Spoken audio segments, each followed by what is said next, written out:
안녕하세요. 지금까지 아시아연구소의 공사팀입니다. 저희가 이번 학기부터 아시아 지역 국가의 현직 대사님들을 모셔서 그들의 생생한 경험과 비전을 듣는 그런 대사 초청 강의 시리즈를 기획하게 됐습니다. 특별히 아시아연구소가 지역에 대한 관심과 또 아시아를 관통하는 다양한 통합된 주제를 모색하는 데 있어서 이런 대사님들의 어떤 풍부한 경험들, 현장 경험들, 그리고 어떤 연구 주제들, 이런 많은 말씀을 해주실 수 있을 것 같고, 또한 또 후학들에게 또 앞으로 또 아시아가 또 부상하고 있다는데 그런 거에 대한 여러 가지 비전들을 볼 수 있는 그런 자리를 마련하면 좋겠다. 그래서 저희가 이러한 대사 초청 강의 시리즈를 마련하였습니다.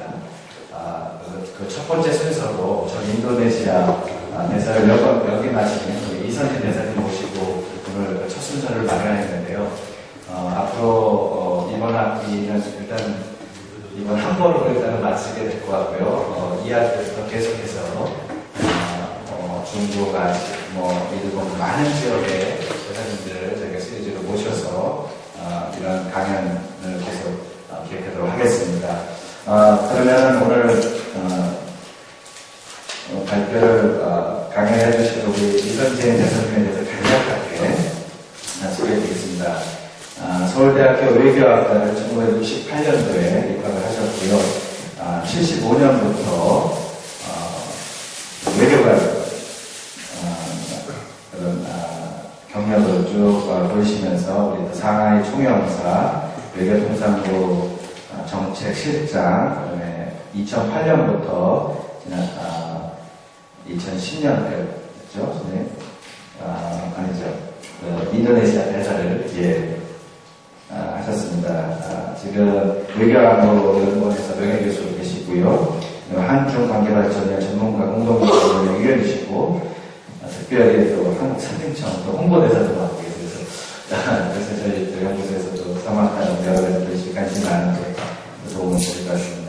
특별히 좀 광고를 좀 해주고 싶으면 저희가 올해부터 KF에서 함께 한 아세안 포럼을 하게 됩니다.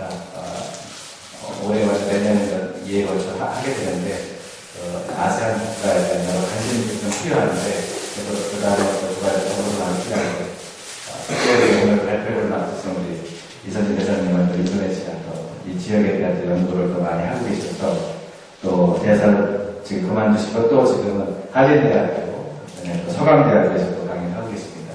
여러 가지로 저희 연구소 여러 가지 발전과 비전과 또 연구 주제에 대해서 좋은 말씀을 많이 해주시라 믿습니다.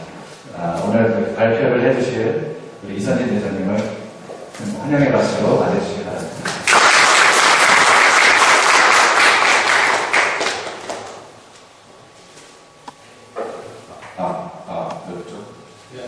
권고사님 고맙습니다. 별거 아닌 것 같은데 우리 권고사님 쭉 이어서 하는 게 나도 대단한 것 같은데 오늘 계신 분들한테 과연 도움이 되는 말씀을 드릴 수 있을지 모르겠습니다. 먼저 우리 이선진 소장님 감사합니다. 이렇게 서울대학교 교수님들한테 명예고 귀한 말씀 감사합니다. 다음에 이 자리에 제가 사실 예상이 대학생이 위주로 할 줄 알거든요. 근데 우리 여기에 우리 안승훈 씨 교수님, 우리 대학교의 대선생님이십니다. 우리 노태선 교수님과 우리 고등학교 교수님이시고 우리 윤영관 교수님 제가 본부에서 실장으로 제가 장모님을 모셨던 분이 완전히 계십니다. 앉아 계신 분이 갑자기 제가 이 주제를 좀 너무 거창하게 잡아먹지 않았나 하는 불안감이 슬슬 오기 시작하는데 저는 외교관이 말 못하면 유명하거든요. 말을 못하는데 또 거하신 분들을 모시고 그 말이 안 나오고 틀리하게 이렇게 다 못할 줄 모르겠습니다. 다 제가 못하는 부분은 저희 다시 원고를 정리해가지고 연구소 보내드리겠습니다. 연구소에서 인터넷 같은 좀 띄워주시면 고맙겠습니다. 이제 아까 우리 공마사님 앞에 소개를 했습니다만, 제 외교 모습이 한 3년 중에 제일 길게 했던 게 미국입니다. 미국 담당과에 근무했고요. 미국 근무도 근무했고, 전상을 하는 대사가 있는 것 같고, 그 다음에 많이 했는 건 중국입니다. 중국은 중국 담당 과장도 했고, 홍콩 근무하고, 대사님하고, 제가 마지막으로 상해 총리사 했고, 그 다음에 많이 했는 거는 이제 일본입니다. 일본 연수를 1년 하고, 2년 반, 2년 6개월, 대사관을 했습니다. 그래서 동남아하고 저희하고 인연은 30몇 년 중에서 단 3년밖에 없습니다. 인도네시아에서 3년밖에 없는데, 왜 3년 가지고 끝나고 난 뒤에도 계속 동남아만 이렇게 부르시고 가야 되냐. 이 의문이 저희 동료 중에서도 왜 나하고 인연이 많지 않은 분들 동남아를 가느냐 하는 얘기 많이 듣습니다. 사실 2008년도 제가 퇴직하고 있는데 매년 방학만 되면 동남아에서 한국가 배낭여행을 쭉 다닙니다. 쉽시도 과거 비행기 타고 왔다 갔다 하는 것보다는 굉장히 자동차 타고 다니면서 느낌이 훨씬 다른 또 느낌을 줄 수 있기 때문에 하고 있습니다만, 그래도 그 사람들 보기에는 대사에 있는 사람이 왜 반바지에 그냥 노타이 차리냐, 그냥 매고 보면 좀 이상한 사람인 걸 보는 또 다른 데다가 동남아 다니나 하는 얘기인데, 오늘도 제 주제가 이 동남아로 이렇게 잡혀 있는데, 제 보기에는 30몇 년의 경험에서 우리 외교의 우리 외교가, 우리 사회가 동남아의 시선을 돌릴 수 있는 여유가 있을 때, 그때야 비로소 우리 외교가 시작된다고 저는 그렇게 보기 때문에 그렇습니다. 물론 제 말에 그때 동의를 안 하시는 분도 있겠습니다만, 저 자신 미국, 아까 말씀 중국, 일본 다 근무해본 결과 동남아가 너무 우리 새로운 집회 국민이 일부러 떠오르고 그렇게 시선해주고 있는데, 그걸 대해서 우리 사회가 반영하지 않는다는 생각이 들어서 동남아를 계속 할 생각입니다.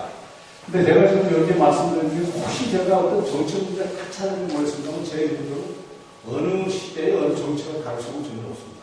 다만, 그래서 제가 지금 말씀하는 중에서 여기 계신 분들이 그래, 동남아에서 맞아. 어떤 정책이 누가 왜 그런지 따지지 마시고, 우리 내 가슴에 동남아 문제는 내가 또 그래 나오면 그래서 그 웃기는 사람들 하면서도 나도 그 사람이 아니냐는 이런 생각을 가지고 많이 가르쳐주신다면 대단히 고맙겠습니다. 그러면 이렇게 학생들 중에는 앞으로 5년, 10년 후에는 다시 외교부가 아니라 그것은 외교라는 건 외교가 하는 건 아니니까요. 경제부서도 아니라고, 청와대 사람이라고, 지방국민 정도에도 가야 하니까, 거기에 가서 있으시면서, 동남아의 어떤 그것이 혹시 여러분들에게 남길 수 있으면, 제가 오늘, 이 시간을 하는 이야기를 통해서 제가 얻고자 하는 소개의 목적입니다. 제가 21세기 한국 외교와 동남아시아, 제목이 좀 거창하죠. 동남아시아는 다른 말이 됩니다만, 21세기 한국 외교, 100년을 뚫는 비주얼을 제가 제시하고 싶으면 전혀 없고요. 그렇다고 무슨 학술적인 데가 백그라운드 있는 건 아니고, 그렇기 때문에 제가 여기서 말씀드린 건 한 20년, 그러니까 냉전 체제 깨지고 1990년대 이후에 깨지고 난 뒤에 우리한테 굉장히 와닿는 국난이라 할 수 있는 그 위기의 상황에서 우리가 어떻게 대응하는 걸 좀 찾아보면 이게 우리 외교가 조금 방향이 좀 안 맞지 않나 하는 부분이 조금씩 느껴지셔야 됩니다. 그거를 한번 살펴보면서 하나가 주제가 되고, 그거하고 동남아시아가 어떻게 보면 21세기에 많은 분들이 한국 외교하고 동남아하고 왜 먼 두 개의 주제를 같이 접목시키려고 모르겠냐. 너무 어거지가 나오지 않나 할지는 모르겠습니다만, 약간 들어보시면 과연 어거지가 나오는지, 제 인식이 잘못된 건지, 그게 어거지로 생각하시는 소리, 한국 외교와 동남아시아 거리가 여기라고 생각하는 분이 맞는지 한번 스스로 생각을 해보시는 기회가 있었으면 좋겠습니다. 제가 지금 여기 나오고 20년 있는 동안에 우리 외교에서, 아니 외교가 아니라 우리 한국 사회의 가장 큰 충격을 받던 게 뭐냐고 물어보시면 대부분이 두 가지를 이야기합니다. 하나는 북한 문제입니다. 북한 문제는 핵 문제가 되기도 하고, 결국자 문제가 되기도 하고, 장군 연평도 오도 되고, 학교 문제, 연평도, 천안함 문제도 되고, 그것이 북한 문제가 가지고 있는 것 때문에 굉장히 우리 사회에 계속적으로 충격을 왔다는 것을 다 공감하시거든요. 또 하나, 지난 20년, 냉전 깨지고 난 뒤에 20년 또 하나는 외환위기, 90년 외환위기, 그 다음에 2008년 세계금융위기, 아마 금융문제에 대해서 다들 정리를 하실 겁니다. 그러면 여기서부터 하나하나 한번 더 우리 지난 20년 중에서 우리 경험했던 가장 큰 문제점이 뭔가를 보면 우리 외교의 그 방향이 어떻게 설정되어 있는가 볼 수 있습니다. 왜냐하면 어디든 뭐 개인이든 국가든지 위기 상황의 대처 능력을 보면 그게 그 사람의 개인적인 문제라든가 국가의 문제를 볼 수 있기 때문에 그걸 한번 들어봤습니다. 우선 97년 외환위기 97년도 외환위기에 대해서 제가 좀 말씀드리겠습니다. 97년도 외환위기 여기 보시는 분이 많기 때문에 제가 그렇게 안 하겠습니다만 당시에 98년도 1년 사이에 한 100만, 110만 정도가 취업자가 되었습니다. 그때 저희 친구들도 저희 동생들도 한 2만 정도 지금까지 백수를 하는 분이 많지 않습니다. 그 다음에 많은 게 도산돼 그때 외환은행이 지금도 도산 싸게 팔려나고 많은 우리가 알짜 기업들이 싸게 팔려나가는 그때 일어났던 이야기입니다. 그래서 국가 도산이 이렇게 디폴트 상태로 갈지 모른다는 불안 때문에 그때 많은 분들이 지역이 그 위기 자체가 생긴 것이 외환위기 때문에 생긴 것이기 때문에 금 팔기 애들 돌잔치 받는 금 팔고 아니면 노인네들 거북이 금 거북이 팔고 전 세계 뉴스가 다 나와서 한국이 이렇게까지 위기를 겪고 하는 노력을 한다는 면도 있지만 다른 한면에서는 분명히 소위 한국 경제구조 동아시아 경제구조가 크로니 캡italism 해가지고 유사 자본주의의 만호가 전하는 것도 또 굉장히 비웃음이 되는 실제로 바로 외환위기입니다. 여기서 굉장히 자존심 상했던 것이 있고 저 자신도 당시 일본에 연수하고 있었습니다만 연수를 다 못하고 전부 보여준 연수인데서 다 연수 못 마친 중간에 나오신다고 우리 나는 그때 고등학교 다녔는데 고등학교로 못하고 중간에 돌아올 수밖에 없는 많은 유학생들이 이렇게 많이 돌아왔죠.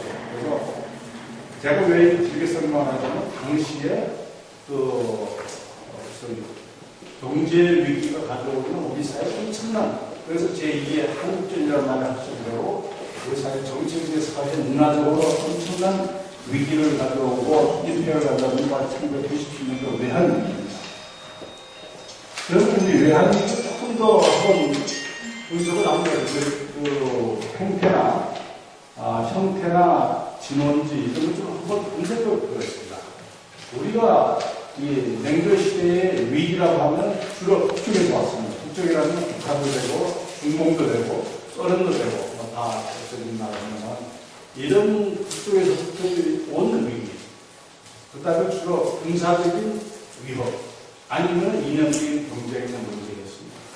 그런데 이 외환위기는 한국전에 못지않게 엄청난 우리 사회의 인표를 가져왔음에도 불구하고 지금 뒷줄로 나온 문제였습니다. 경제 가지고도 얼마든지 우리 사회를 흔들 수 있다는 위기에 새로운 21세기, 저는 21세기 위기를 우리한테 보여주는 저희 자명형, 웨이크업콜을 우리한테 보여주는 겁니다.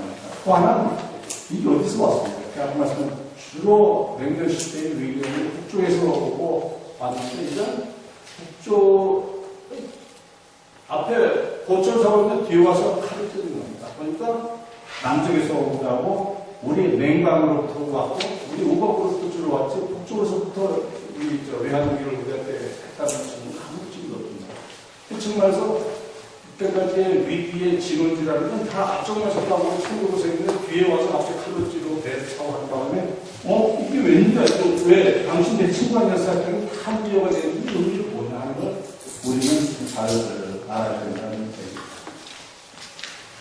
그러니까 다음에 정말 지금 더군다나 2008년도 금융위기 지난도 위기 아닙니까?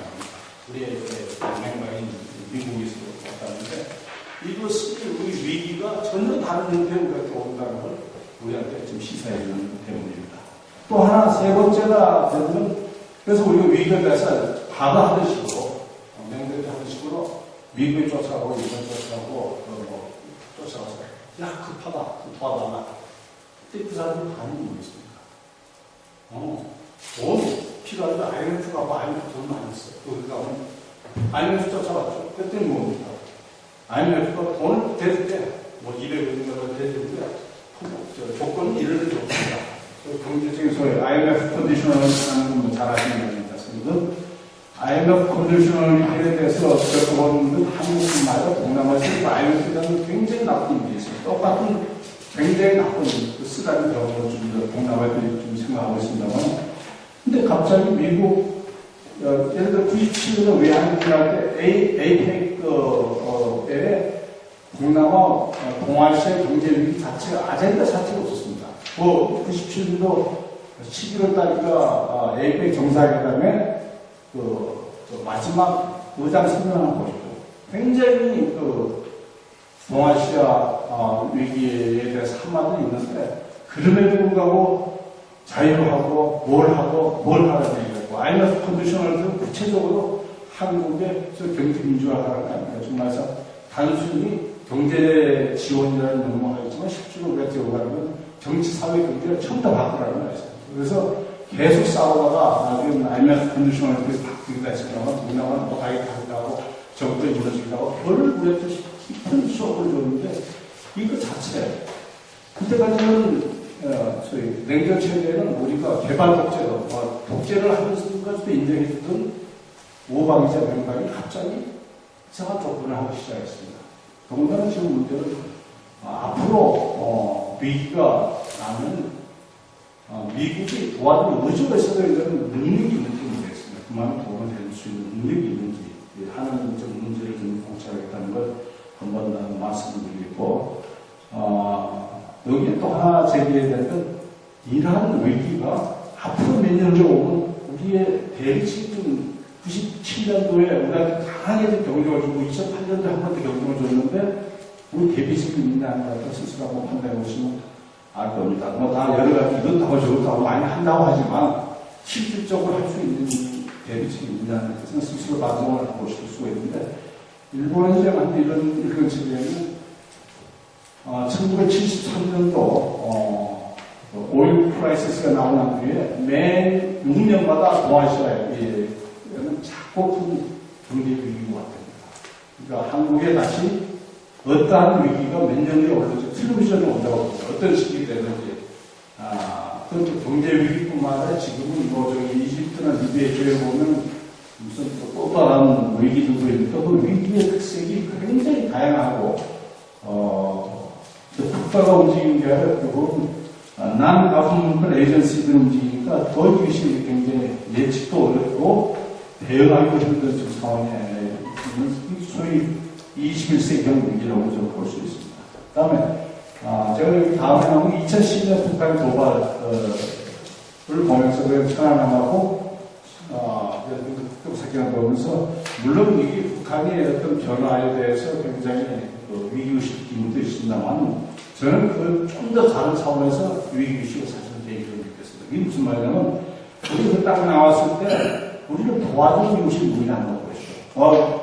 미국이 많이 도와줘서 굉장히 우리한테 도움이 되기만 하고 전통적인 맹방이니까 했고 일본도 많이 도와줬습니다만 나머지 우리 이웃이 누가 우리를 도와주는 거야. 우리의 취재 도와준다는 구체적으로 문제를 해결하지 않더라도 하다못해 따뜻한 말이라도 건네준 나라가 우리 주위에서 어디라가 있다고 생각하십니까? 중국? 아세안?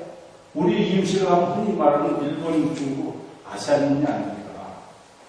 근데 일본, 미국도 이웃이지만, 어떤 지리적인 개념에서 이웃을 보면, 오히려 대다수의 우리의 주변국들이 우리한테 어떤 동지의 것을 하차했다는 것. 예를 들면 이렇습니다. 우리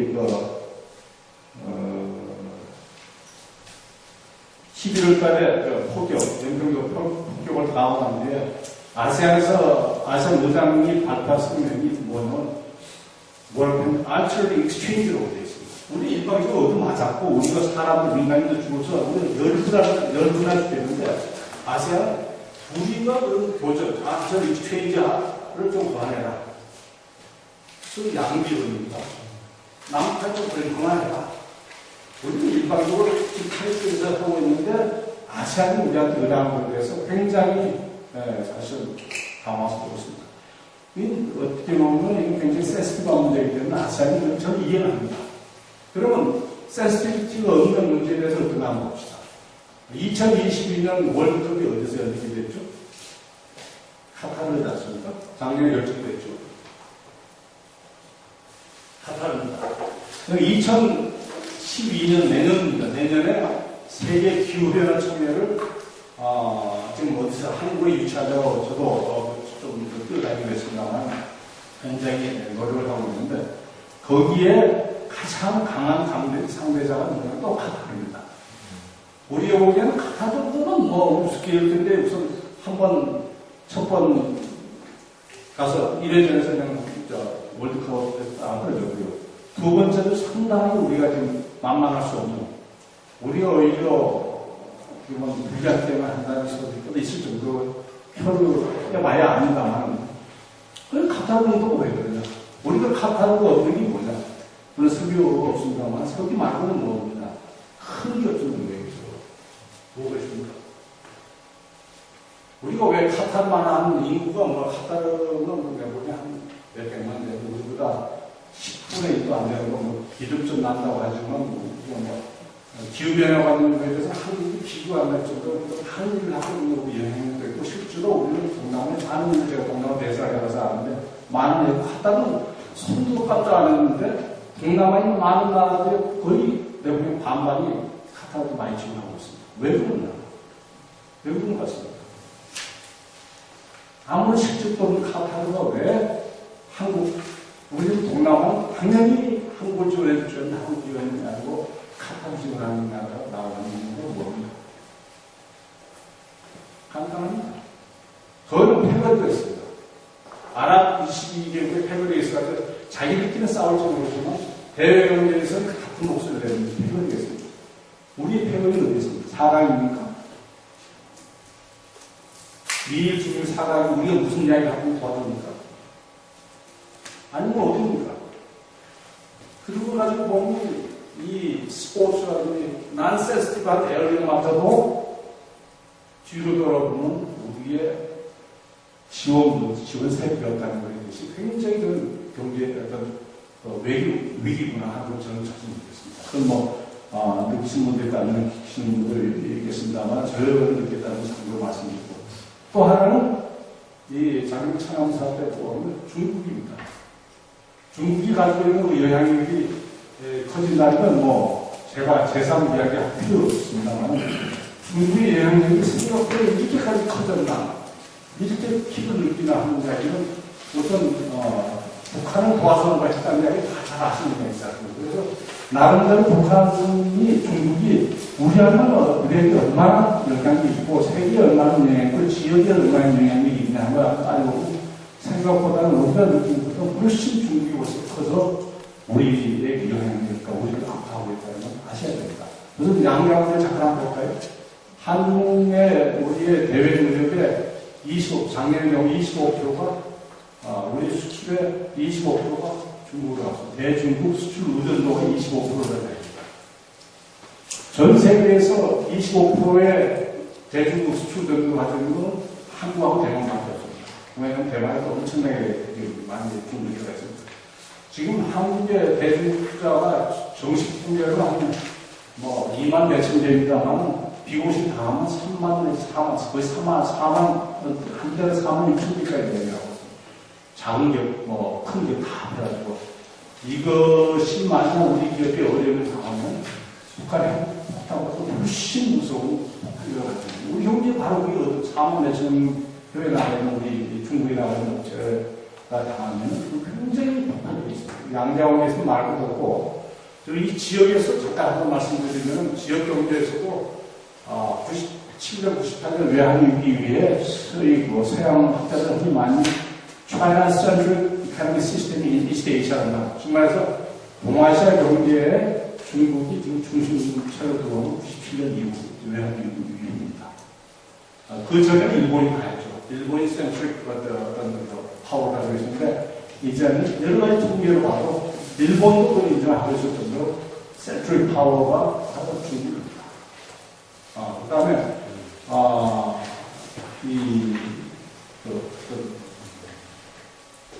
작년에 그래서 아세안 왜 했느냐 다른 데로 저는 생각해요. 제 근심한테 들은 이야기가 분석해보면 이제 아세안이 자기한테 직접적인 경쟁 이해가 걸리는 데는 아세안이 중국에도 못 써야 됩니다. 남중국해에 거기 살아야 된다면 자기들이 일어나서 개혁해가지고 중국한테 가서 합수를 하지만 자기 이해 관리자는 동아시아 문제 나온 걸 중국은 무시할 겁니다. 즉 말해서 보기보다는 중국의 영향력이 우리한테 상당히 지금 미치고 있는데 이것을 우리는 어떻게 할 거냐. 우리의 지금 대중국의 어떤 그 인식 수준이나 대중국에서 어떻게 해야 되는 것에 준비가 얼마나 있느냐 하는 문제를 가지고 따지고 보면 저는 또 다른 어떤 외교적 위기의식을 느끼다는 말씀을 드리고 있습니다. 여기서 하나 우리가 생각해야 되는 미국에는 정치 안보를 하면서 많이 사실 거기 나쁘다고 못한 걸 떠나서 실질적으로 보면 많이 문제가 있는 사실 아닙니다. 정치 안보는 미국에 의존하고 경제는 점점 중국의 의존도가 점점 높아진다. 무역, 부자, 이거 외에 굉장히 많죠. 이 한쪽은 정치 안보는 미국, 경제는 중국, 이러한 형태가 얼마까지 지속이 되는지에 대해서 참 심각하게 고민해야 됩니다. 중국이 매년 우리가 어쨌든 몇백억의 무역 흑자를 보고 있습니다만, 그리고 전체 무역 흑자에 차지하는 게 거의 비슷한 건데, 언제까지 중국이 이렇게 참 마음으로 아저씨가 되고 있었는지. 작년에 일본한테 한거 보면, 중국이 한 5미를 그리고 대단히 어렵게 되는 이런 상황에 우리 대비입니다. 중국 작년 북한을 모아서 중국이 욕하는 것만으로 우리 할 일을 다 했나. 그래서 정말 지난 20년 냉전체제 이후에 우리한테 여러 가지 생긴 문제는 21세기의 위기에 대해서 우리 대비가 좀 부족하다고 생각이 들고요. 외환위기라든지 위기가 그런 문제. 또 마찬가지로 어떻게 할 건지 생각하면 우리가 얼마나 준비돼서 되어 있는지 스스로 맞춰줍니다. 또 하나는 우리의 국제 무대에서 기기색이 누구냐 하는 문제를 심각하게 생각해 봐야 되는데 그 문제도 또한 저는 외교하는 사람으로서 외교를 또 하나의 위기로 봐야 되지 않나. 또 하나는 중국이라는 나라를 어떻게 우리가 봐야 되느냐. 중국 봐야 되는 문제에 대해서 중국이 앞으로 북한 지지는 계속 당국이 계속 할 거고 북한의 어떤 부상, 중국의 글로벌 파워에서 부상은 계속 될 거고 몇 년이 업앤다운이 실증을 해줬습니다만 계속 되는데 여기에 대해서 아까 말씀드렸던 미국 의존, 정치 안보는 미국 의존하고 중국 경제 의존하던 이러한 우리 외교의 형태가 얼마까지 지속될 걸 보이나 하는 것에 대해서 한번 생각해 볼 필요가 있다는 말씀드립니다. 그 다음에 동남 또 하나가 오늘의 주제인 동남아시아에 대해서 좀 말씀드리겠습니다. 동남아시아에는 동남아시아 들어가면 제가 동남아시아에 있었던 경험을 너무 긴장된 이야기만 좀 동남아시아에 있던 이야기를 말했습니다. 동남아시아 대통령이 유도현 대통령, SBY 대통령인데 SBY 대통령이 1기 5년 성공적으로 끝나고 2기에 됐는데 1기 때 2007년에 한국에 왔습니다. 좀 이따 인도네시아 어느 정도의 규모의 얼마나 중요하냐에 좀 설명드리겠습니다만 당시에 유도현 대통령이 한국 방문과 관련해서 우리나라 최대 언론 C 신문사에서 딱 두 꼭지로 보도를 해줬습니다.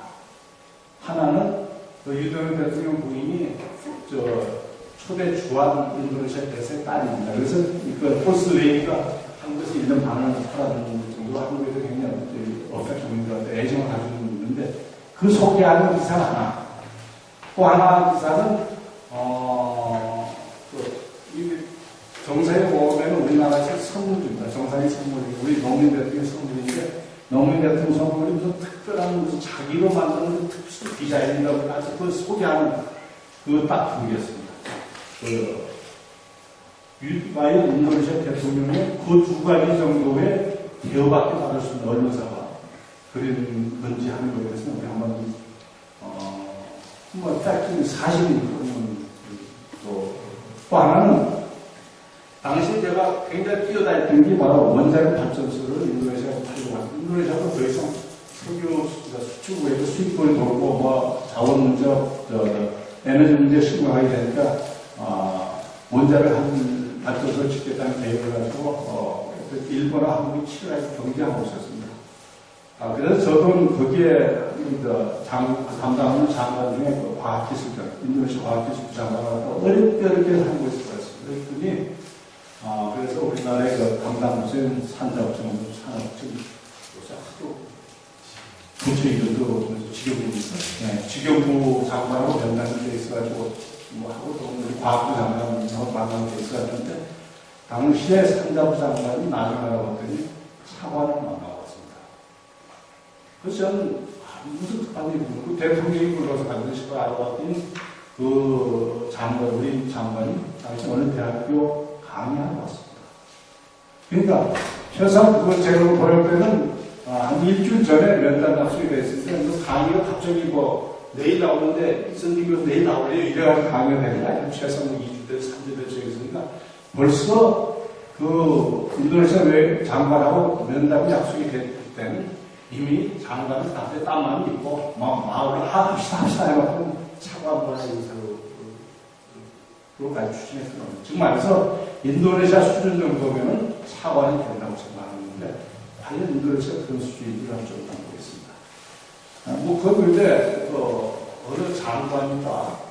그 다음에 또 하나 지금 나왔습니다. 그 언론사를 요구할 때 아니라 제가 그래서 저도 딱 현장에 서울대학교 저렇게 학생들이 인식수준에 대해 조사를 해가지고 지금 설문조사를 한 대여섯 있는데 거기에 인도 동남아시아에 대한 인식조사는 한 분도 예외 없이 하나쓴 게 있습니다. 제가 지방대학 같은 데서 왔는 다른 대학에서 이렇게 설문조사를 해본 이유가 아시아에 대한 인식이 어떻게 생각나는데 이렇게 좀 하시는 분이 계실 거예요. 가장 많은 가난과 빈곤을 좀 쓰거든요. 그러면 얼마나 가난한지를 제가 한번 실제로 한번 봅시다. 근데 참, 여기서 한번 동남아시아로 할 때 개념은, 조금 때로는 동남아시아라는 말 썼다가 좀 아세안이라는 말 썼다고 하는데, 제가 말해 동남아시아에서 좀 경제적인 의미입니다. 동남아시아의 그 경제 통합이 생각보다 굉장히 빨리 이루어지고 있는데, 그 부분은 아세안, 물론 대만, 플러스 중국의 남부가 들어갑니다. 중국의 그 온남성, 광서성, 이런 중국의 남부죠. 광동성, 이쪽이 같이 들어가고, 지금은 인도까지 지금 뻗어나가는데, 생각보다 실제로 거기를 저는, 방어점을 가면서 보면, 이렇게까지 빨리 동남아에서 경제 통합이 지금 이루어지고 있다고. 경제 통합까지는 좀 심합니다. 경제적인 이렇게 그 링크나 커넥션이 자유 커넥티브를 말씀드리면 실제 강하게 움직이고 빨리 움직이는 걸 놀랄 정도입니다. 어쨌든 그런 어떤 경제적인 또 지역적인 의미에서 동남아시아라고 하고 쓰고 있습니다만 동남아시아는 나라가 없고 하니까 더 이상 설명하기 힘드니까 그 아세안이나 포커스를 좀 맞춰서 이야기하고 동남아시아 이야기할 때 제가 분명히 어떤 의미에서 동남아시아 쓰는가를 말씀드리겠습니다. 지금 제가 아시아에도 얼마나 변하고 있는 이야기를 먼저 해보겠습니다. 우선 방금 인도네시아 이야기를 했는데 작년 2010년도 인도네시아의 GDP 규모가 여기가 아까 질문 써주는데 12, 21을 뭐 많이 20을 40을 했는데 18입니다. 한국은 몇 위입니까? 15위입니다. IMF, 지금 뭐 통계가 11위라고 하고 13위라고 하지만 IMF 통계라고 가지고 말씀드리면, 나오면, 한국 2010년도 한국 IMF, GDP 규모가 세계에서 15번입니다. 인도네시아 18번째입니다. 그래서 아까 말씀드린 대로, 과연 축구 시합에도 15, 15위하고 18위는 대단한 기회인데, 그렇게 장관이 안 나오고 차관을 보낼 수준입니까? 정말 그 현장에 있는 사람은 정말 풀별이 있죠. 복장이 특별입니다. 그 다음에 여기 태국, 싱가포르, 말레이시아 32번입니다. 또 하나, 그 다음에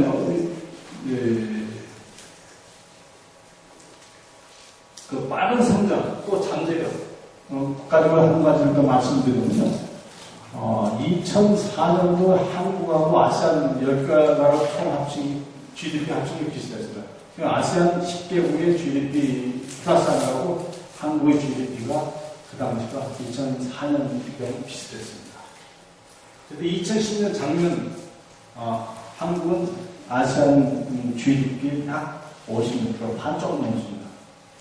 즉 말해서 한국은 거부 이거는 물론 뭐 우리가 이제 문제도 되니까 보수성쟁 불가능하고 저보수성쟁이라고 하니까 이 단계를 들었습니다만 그만큼 빠른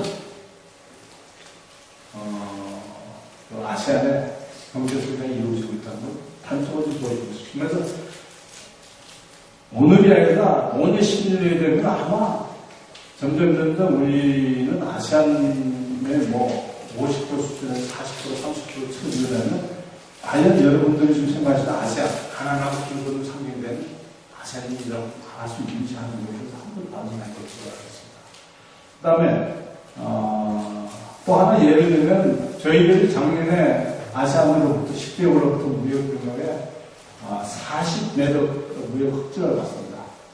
근데 우리가 아세안과의 교역에는 지난 30년 동안 매년 20, 30억에서 100매덕 흑자를 봤습니다. 이 총치는 아마 지난 30년, 40년에 총 흑자로 치면은 천억 불 단위 넘는 겁니다. 근데 지금 우리가 가난하다고 공부하다고 많이 좀 도와주라고 하는 동남아를 도와주자는 이야기 많이 있지 않습니까? 얼마나 도와줍니다.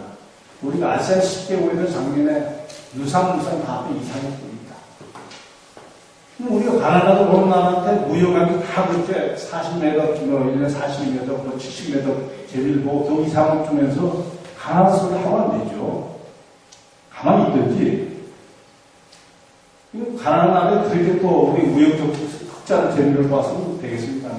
제가 왜 무역 흑자를 놓은 거에 대해서 시비를 묻는 게 아니라 아세안 단순히 가난하다는, 빈곤하다는 소리를 할 수 있는 문제에 대해서 제가 반론한다고 하는 얘기입니다. 또 하나, 이번에 제가 2월 달에, 어딜 갔다 오면은,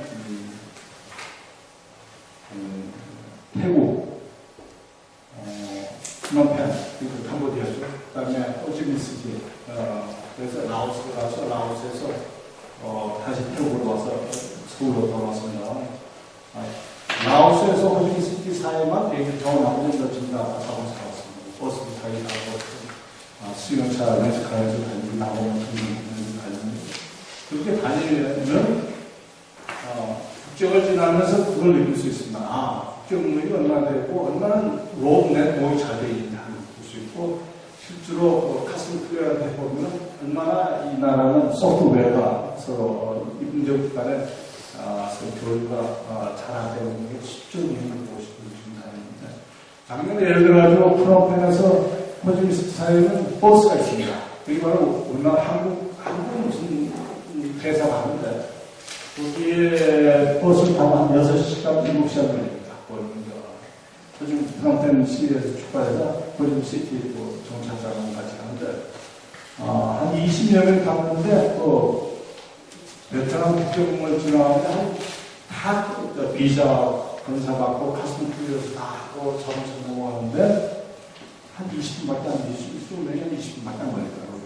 그만큼 제가 말씀드린 건 우리 생각하는데 아세안 사이 서로가 이 벽이 해놓고 성과가 잘 안 된 것 같지만 저도 놀랄 정도로 아세안 상호간에 저희 자기들 그래서 이제 2015년에 경제 공동체를 만들라는 뭐 정치 공동체, 뭐 문화 공동체, 경제 공동체 이야기를 하고 있습니다만 실제로는 2015년에 경제 공동체는 2015년 안 이루어지더라도 상당히 넓힌지 이루어졌거든요. 그래서 제가 보면 아시안의 경제 통합 쪽은 슬로우 앤 스테디라고 표현하는데 슬로우 쪽에는 분명히 없습니다만 저는 포커스가 스테디 쪽으로 스테디 쪽으로 올라가면 굉장히 5년, 10년 단위로 보면 굉장히 빠르게 움직인다고 말씀드리고 있습니다. 근데 이 아시안의 변화 그 다음에 아시안의 변화만을 가지고 본다면 저는 아시안의 너무 크지 않아요. 아시안의 변화는 그때 너무 크지 않습니다. 뭐를 덮치냐면 아시안은 세계 열강들이 엄청나게 몰려있습니다. 우리는 시가에 보면 동북아를 몰려있는 것처럼 그렇지 않습니다. 제가 한번 중국이 아세안에 대해서 어떤 입장을 꼭 집어 제가 말씀드리겠습니다. 중국이 아세안에 대해서 이거 하면 90년대 후반부터 한 5년간 진행되고 있는데 그 중에 이제 운남성, 광수성을 다녀보면 그 도로 네트워크, 철도 네트워크를 보면 엄청난 투자를 해왔습니다. 단 몇 년 사이 이런 데가 엄청난 네트워크를 짜가지고 그거를 자기 내부도 하고 그걸 가지고 라오스 가고 미얀마 가고 베트남 가고 하는 데를 지금 하고 있습니다. 그런데다가 2008년 작년에 딱 금융위기가 나왔을 때 중국이 아세안 내에서 캐스트에서 뭐냐면 19억 인구를 한 경제권을 하는 겁니다. 19억이 13억 중국 인구하고 플러스 6억 아세안은 한 경제권을 묻자는 데서 계속 하고 있습니다. 그러면서 당시에 250억 불 아세안 펀드를 제시하고 지금 그 실제로 집행을 하고 있습니다. 250억 불을 집행을 하고 있고요. 지금 미얀마를 통해가지고 쿤링까지 석유가스 파이프라인 건설 중이고 이게 2014년 한 3년 내에 완공이 됩니다. 이래 되면 중동하고 아프리카에서 오는 석유를 이제까지는 어디로 했냐면 싱가포르 아파트 말라카 해역통에서 오던 걸 이제는 미얀마 파이프라인입니다. 그래서 수송로의 가변화가 가능하게 되고 이거는 단순히 경제적인 수송로의 문제가 아니고요. 미국하고 인도가 중국을 막기 위해서 여러 가지 인도가 예를 들어서 핵 문제에 대해서 문제가 많았습니다. 그럼에도 불구하고 미국이 인도를 인정해준 건 중국을 막겠다고 해서 말하는데 그걸 미얀마를 통해서 유유히 지금 중국이 지금 왔다 갔다 하게 돼서 굉장히 중국, 미국하고 인도의 옆구리를 얻어맞은 셈입니다. 굉장히 좋고 앞으로 무엇이 파이프라인이 완성이 되면은 미국하고 인도의 전략, 글로벌 스트레치에서 굉장히 유행해 갈 수 있는 그런 문제입니다. 그 다음에, 또, 금년에 발표를 보면, 쿤밍에서 라오스, 태국, 이런 종행, 남북 종행, 싱가포르까지 이어진 고속화 전철 계획이 발표됐고, 라오스하고 이제 협정이 조율됐고, 태국과도 기본 협정이 사인됐습니다. 말레이시아, 태국, 싱가포르까지 이루어지는. 이게 아마 지금 한 4, 5년 계획 잡은 이게 이루어지면 굉장히 상징성, 경제성보다 상징성이 중국이 동남아를 밀고내는 그 상징성이 대단합니다. 거기에 플러스 해가지고 좀 인민대 국제화를 좀 하고 있습니다. 제가 중국 사람들 만나보면 일본이 그렇게 엄청난 돈을 가지고도 지금 이 나라에 입고이 되는 건 일본이 빨리 눈을 떠서 국제화, N의 국제화를 해가지고 경제 통합 쪽으로 했으면 훨씬 더 중국의 다른 일들은 됐을 텐데 그런 게 중국 사람은 우리 절대 그런 식으로 일본식 돈 가지고 그러다만 하다가 허망하게 저는 안 나왔다는 바로 지금 국제화 문제가 지금 주변 지역 위주로 되고 있습니다만 지금 홍콩, 싱가포르에 벌써 그렇게 열리기 시작해요. 그래서 저는 돈이 있으면 한 10만 원 정도 싱가포르 가서 임입해 부산을 꼭대기가 좀 이러니까 실제 보면은 경제 발전이 돼야 되면 지금 6점 몇 대인데 달러가 저기 아마 4대인데 뭐 가만히 앉아서 한몇 년에는 몇십만 부경 시각적인 인민폐 부자에 따르면 여기 저기 희망하시는 분 있으면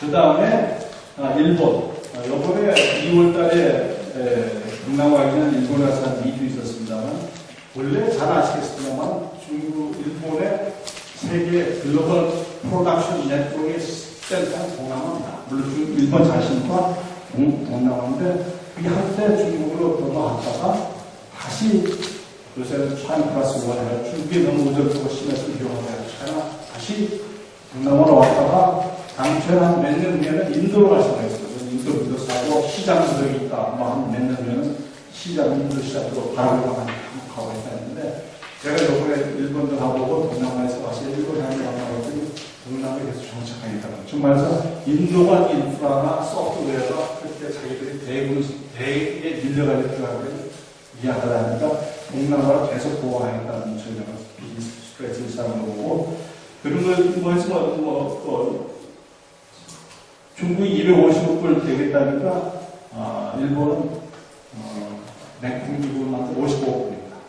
해가지고 2000년 되는 거 그래서 지금 냉통과 흐르는 지역 냉통이 흐르는 유역이라면 아세안은 지리적 큰 중심이다. 라오스, 캄보디아, 베트남, 태국이 중심 위주로 50억 물로 해서 지금 진행되고 있습니다. 그 다음에 또 하나 일본의 태국 같은 경우는 아프는 동남아를 일본 프로덕션 베이스, 그러니까 생산 기지로 해서했는데 최근은 우리가 소비시장 메인 타겟이 하나입니다. 소비시장 자기들이 물건 팔아먹는 걸로 메인 타겟가 이제는 미국 EU가 아니라 일본, 중국, 인도, 그다음에 브라질, 그다음에 동남아에서 이제 인도네시아고 태국 그렇다고 했습니다만 정말에서 시각이 동남아로 가는 시각이 단순히 프로덕션이라는 것만 연결시킨 게 아니라 소비시장이 이런으로 지금 바뀌고 있다는 것도 다르고 알아들 거고 미국도 많이 바뀌었습니다. 마나르비스 백인 에이시아 클린턴 국무장관 이야기했고 클린턴 국무장관이 클린턴 외교상 처음으로 첫 해외 방문에서 아시아 오고 인도네시아 가서 동남아를 하고 처음 비울 정도로 이렇게 되어 있고 EAS를 미국이 참가했는데 이스트 에이시아 서밋 때 동아시아 서밋을 했는데 미국이 이때까지 아태의 기구는 들어가지만 동아시아 지역 기구를 가장 한정한다는 부분 지금 스스로 깨고 미국 깬 것뿐만 아니라 또 재밌는 건 들어가면서 서해가는 게 있습니다. 아시아가 서해가는 게 있는데 이 지역 다자의 지역의 주인은 아세안입니다. 아세안 센트럴리티라는 말을 씁니다만 아시안이 주도하는데 하지 미국이 주도하겠다서는 아니지. 말해서 아세안 당신이 주고 나는 종이라는 것을 스스로 서해가면서 들어가는 건 이해했습니다. 미국이 왜 얼마나 이 아세안에 대해서 이렇게 했는지 일단 메시아마 정책도 바뀌었죠. 그다음 맥콩 하루 외교 장관회의도 처음으로 미국 사상 처음으로 했죠. 남중국 회담 때까지는 중국하고 동남아하고 싸우고 아시아하고 싸울 때 사실은 미국 실적 빠졌었습니다. 때 필요도 한번 했는데 지금 작년 적절 와서 거기에 우리 왔던 항공모함까지 내려보낼 정도로 왜 미국이 안 하든지 쓰든지 많이 하는지 그다음에 패시픽 파트너십이라고 해서 자유무역 우리 하자는 제의를 해서 아시아계 일부를 가입하고 지금 말해서 미국 역사상 많은 것을 최근에 3년 사이에 적적을 하고 있는 게 뭐냐? 이게 거의 동남아입니다. 그래서 제가 말씀드리고 미중, 일본, 인도 각대의 각축장이 지금 동남아를 이루어주고 있는데 우리 생각에 두 가지입니다. 이 동북아에만 이루어지고 있다는 생각하지 말아주십시오. 미중에 더 격한 지금 어떤 각축장은 오히려 동남아로 생각합니다. 그러니까 너무 동북아에 있다 보니까 둘째는 그만큼 동남아가 왜그럽니다. 과거는 동북아, 동남아만 가지고 있을 때는 동북아 앞에 동남아와 위치가 거의 미미했습니다. 그러나 지금은 거기를 거쳐서 서남아, 인도를 넘어가요. 동부가 동남아, 서남아, 인도까지 넘어가는 이 중심의 지리적인 중심이 있습니다. 이것이 가지고 있는 정치적인 사회적인 어떤 중요성이 확실히 과거에 달라졌다는 사실. 여기에서 동남아 아시아가 굉장히 되고 이것이 또한 역으로 말하면 경쟁이 되고 있어서 동남아 지역에서 서로 경쟁하면서도 동남아 아시안 국가들이 또 굉장히 나이스해가지고 잘 자기 경제 발전에 잘 묘하게 이용을 잘하고 있기 때문에 이런 프라이차리티가 동남아 지역을 우선 여행을 해보면 우선 굉장히 열기, 경제 발전에 대한 열기, 경제 성공을 하고 싶다는 열기가 대단합니다. 이것이 일본, 아까 말씀드렸듯이 일본에서도 한 2, 3년에 한 번씩 가서 한 2, 3주씩 있고 한 달씩 있고 일본에서 느낄 수 없는, 한국에서 느낄 수 없는, 요새 국경적으로 안 가봤으면 모르겠습니다만 동남아에서부터 중국의 남쪽에서부터 동남아에 왔다 갔다 하고 하여튼 먼지는 엄청나고 하여튼 발전의 소지는 굉장히 없었다. 이 좋은지 안 좋은지 모르겠습니다만 저거 제일 제가 호치민시티 엄청난 성적이 여기에 저도 놀랐습니다. 그래서 딱 저거 한 3일 있는 사이에 이 세상에 이런 지옥도 있나 하는 걸 느꼈는데 왜냐면 엄청난 소음, 엄청난 먼지, 더위 이런 것은 인간이 사는 저희들 70년대 그랬는데 그걸 생각 못하고 이 사람 이거 앞으로 10년이면 좀 여기에 때로 가서 나는 이렇게 살고 싶다 싶을 정도로 그냥 저희 호주민시티에서 밥 먹으면서 옆에 사는 거 보면 굉장히 성적이 여기 어디 줄 알아요. 우선 돈이 비싸면 항상 이렇게 좀 얼굴이 좋고 시작해가지고 우리 찍어야 되는데 그런 애들을 데리고 이렇게 밥 먹여주면서 그 외국인 생존 같은 데서 있는 사람들도 얼굴이 발달합니다. 바로 우리 70년대, 80년대 우리 얼굴 보고 가면서 굉장히 절대 베트남이 참고로 한나만을 이야기를 하지만 저는 절대 망할 수가 없다. 선거를 얼마나 빨리 하는지, 얼마나 실패력을 하는지 모르겠습니다만 절도 망하지는 않겠다는 생각을 하고 있었습니다. 여러분, 이 동남아하고 다시 한국 문제를 한번 엮어보죠. 그래서 동남아 어떤 데는 아세안 10개국에서 이야기하고 동남아가 아까 말씀대로 중국 남부까지 포함해서 아세안하고 대만까지는 경제 교육의 의미를 왔다 갔다 해서 죄송합니다만 세 가지로 저는 우리한테 굉장히 중요하다고 봅니다. 동아시아의 이카노미 파이터입니다. 동남아시아, 동아시아는 죄송합니다. 동아시아의 이카노미 파이터, 동아시아가 세계 중 3대 경제 운동에 있지 않습니까? 나프타, EU, 3 경제권. 사실 GDP를 비교해보면 지금은 거의 동아시아하고 나프타가 세계 28% GDP를 가지고 똑같은 의미입니다. 그 다음에 EU는 조금 떨어집니다. 그 정도로 지금 동아시아의 이카노미 파이터가 동북아에서 그나마 좀 내려가고 있다고 저는 느낍니다. 제 감, 통계를 내라면 통계를 낼 수 없습니다만 딱 느끼는 감이 동북아에서는 스테이크는 더 가는 느낌인데 동남아로 가면 굉장히 의미가 없습니다. 근데 내가 이런 이야기하면 누가 그런 이야기해요. 무슨 이카노믹 센터가 동남아로 갔다는 거 있잖아요. 당분간은 발차기를 이야기하는데 이게 어디 시는가면 이카노믹 센터도 동남아로 안 갑니다. 동북아 계속 고집하지 않고 동남아는 안 내려간다는 그런 이야기가 없습니다. 실제로 지금 우리 한번 보십시오. 이제 조사를 했는데 나중에 이제 무역이 매입입니다. 한번 조사한 적이 있죠. 한국의 2010년도 한국 가장 큰 무역 상대는 첫 번째 하나만 묻겠습니다. 선무세대하고 오늘 강의 시작 전에 학생들한테 보냈는데 첫 번째 답변이 됐습니다. 2010년도 한국의 가장 큰 무역 상대는 큰 순으로 나열하라 그랬더니 미국이 우리 가장 큰 무역 상대다. 그 다음에 중국이 두 번째다. 일본이 세 번째다. 그 다음에 네 번째가 아세안이다. 다섯 번째가 미국이다. 이거 틀렸습니다. 땡입니다. 미국이 뭐 통계 숫자를 가지고 이러면 엄청나게 중국이 훨씬 높고요. 뭐 딴 데는 뭐 일본, 뭐 인류, 뭐 이거 비교하는 데는 높고 두 배 이상, 미국의 2배 이상 되는 거고 다음은 아세안. 세 번째가 일본. 아세안, 일본하고 아세안, 일본, 미국, EU는 비슷합니다. 비슷한데 조금 아세안보다 조금 있고 그보다 엄청 뛰어있는 중국입니다. 그 다음에 한국이 해외 투자를 좀 하고 있는데 2010년도 한국계가 가장 선호하는 국가 지역은 중국 땡입니다. 작년에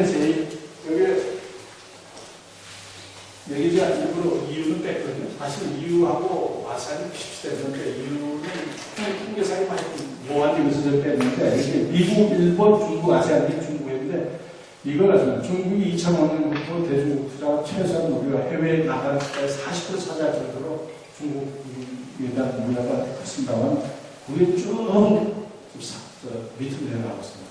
그래서 불이상합니다. 미국은 2008년까지 좀 내려가서 2008년부터 올라갔다가 지금 올라가고 작년에는 두 번째가 미국입니다. 세 번째가 중국입니다. 우리 투자가. 왜 미국이 많냐고 이유가 많냐면 경제가 위기를 당하고 있는 나라에 싼 기업들이 나오기 때문에 그 기업 가서 M&A를 가서 많이 삽니다.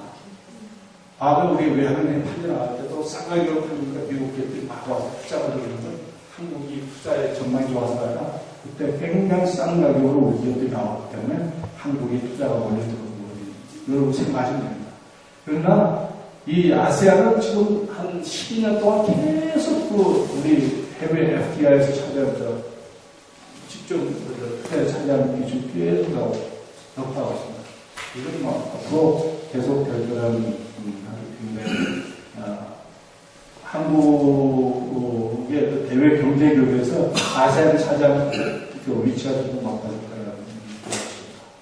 그다음 한국이 가장 방문하는 지역 수는 나열할 때 미국이 제일 많이 하고 일본이 다음 번째로 세 번째가 중국이고 다섯 번째 미국이고 네 번째 아세안 대륙 땡입니다.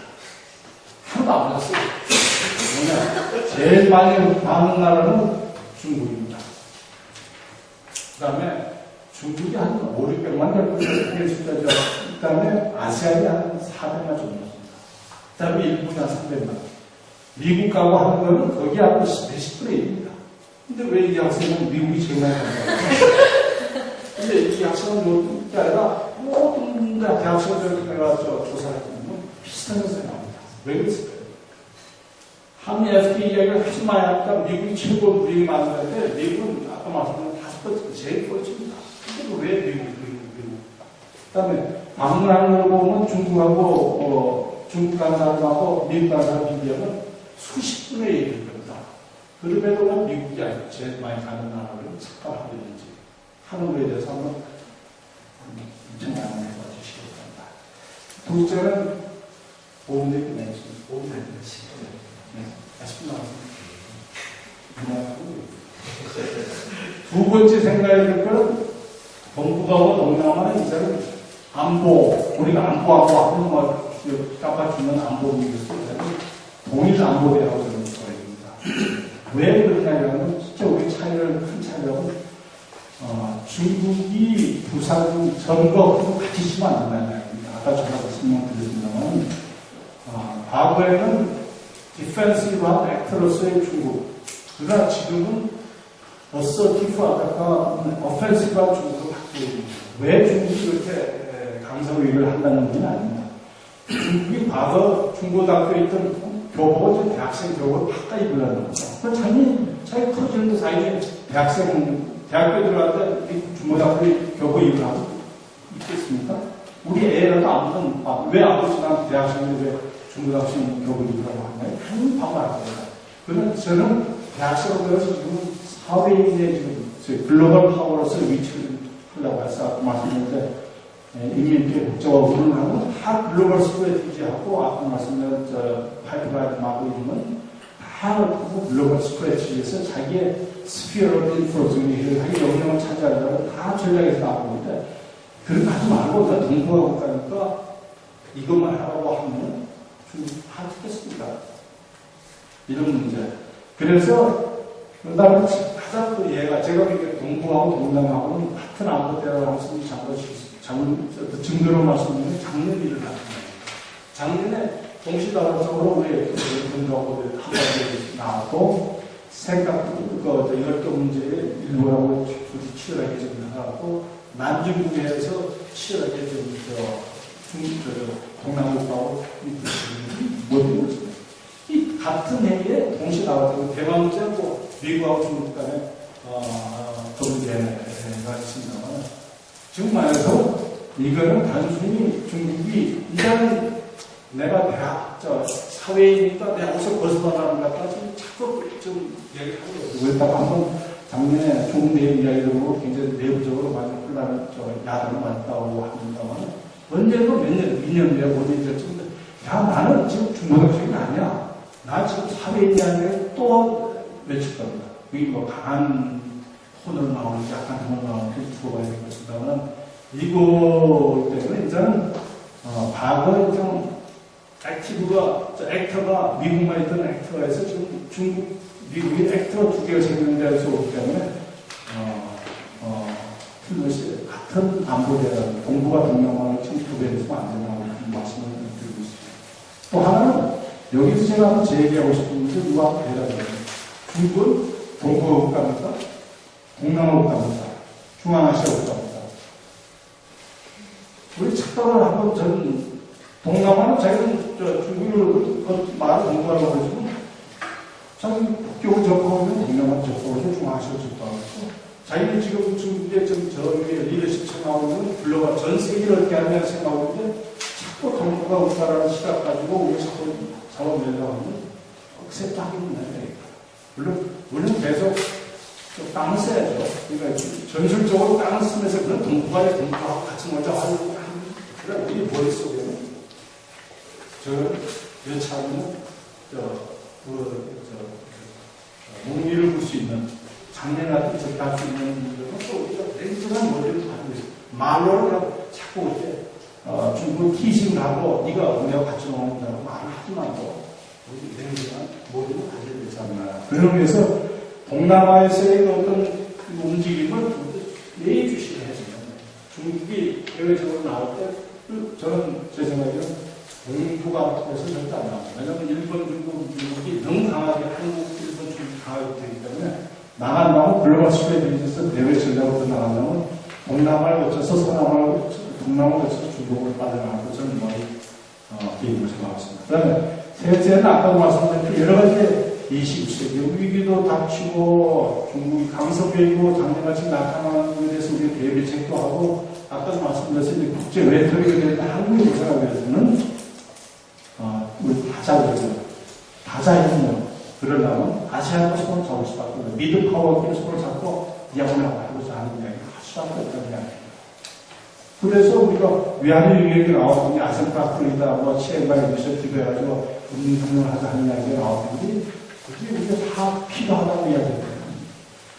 그들도 갑자기 또 잊어버리고 10년 지나니까 또 잊어버렸지만 지금은 하나의 공통된 커먼 컨센서스랄까 위스덤은 우리 동아시아는 서로 합쳐야 21세기형 금융위기나 이런 위기에 대해서 같이 헤쳐나갈 수 있다는 것에 대해서 누구도 좀 관심을 제기하고 있지 않다는 말씀드렸습니다. 그래서 결론적으로 말씀드리고 있습니다.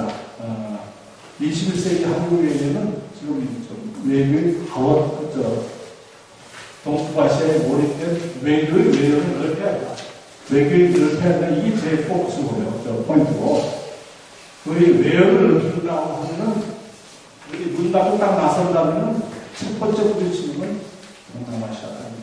아시아에 있었고, 동남아시아이기 때문에. 아까도 말씀드렸듯이, 우리 외교가 새로 동북아에 너무 몰려있는 동북아의 우리 시선은, 한번 고개를 돌리면, 희한스럽게 동남아가 있다.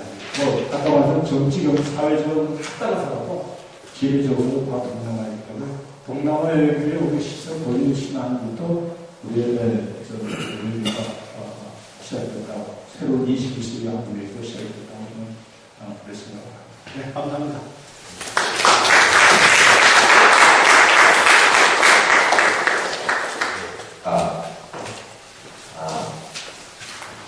힘드시면 공약해서 서서 감사합니다. 예, 한 시간 정도 발표를 해주셨는데, 제가 한 달 전에 우리 교수님 모시고 간단히 하면서 동일한 질문을 받았을 때 저도 다 틀렸거든요. 그래서 너무나 좀 이웃이라고 정말 이웃과 같은 지금 상황인데 이웃에 대한 생각 이런 것도 너무 안 하고 되게 힘들었다고 경제뿐만 아니라 여러 면에서 아세안에 대한 동남아시아에 대해서 우리의 시각을 빨리 바꾸고 또 정부도 또 시민사회도 바꿔야 되겠다는 그런 도전의 말씀 주셨습니다. 자유롭게요. 네, 질문도 많고 특히 학생들도 많아서요. 이 마이크를 보시면서 할 테니까 편안하게 질문. 일부러 또 토론 시간을 Q&A 시간을 많이 가지려고 합니다. 제가 40분에서 50분 정도 시간을 가지고 편하게 질문해 주시기 바랍니다. 학생들도 많이 왔거든요. 또 선생님도 해주시고. 예, 뒤에.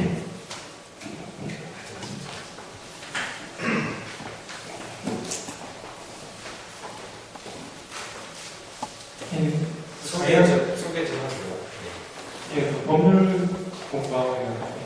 일단 이쪽에서 보시면 주로 한국의 역사에서 제가 의미를 가는 게 한중일 관계에서 보면 주도권이라는 한국에서 거의 없지 않습니까? 경기를 보거나 정치를 보거나 여기서 보면 그래서 여기서 보면 중국의 정책에 주로 당연히 따라가고 일본 70년대부터 한국도 일본 경제를 거의 백기능식으로 따라가지 않습니까? 여기서 보면 한국의 외교의 주체성이라든지 정책 같은 게 수립이 어려워지지 않습니까? 동남아 쪽에서도 주로 지금 제일 아프리카 쪽이라든지 자원 외교 이런 쪽에서 거의 중국의 우선에서 먼저 선두주를 하고 있는 쪽이고 한국은 지금 거기에 좀 미진한 부분이 있지 않습니까? 이쪽에서 보면 한국은 거의 외교 쪽에서 어떤 독자적인 정책이나 다른 새로운 한국의 방향이 없어서 좀 위기의식 여기에서도 결국에 정책이 없기 때문에 외교에서도 왔다 갔다 할 수 있는 그런 부분이 있기 때문에 여기에서 어떻게 미래를 위한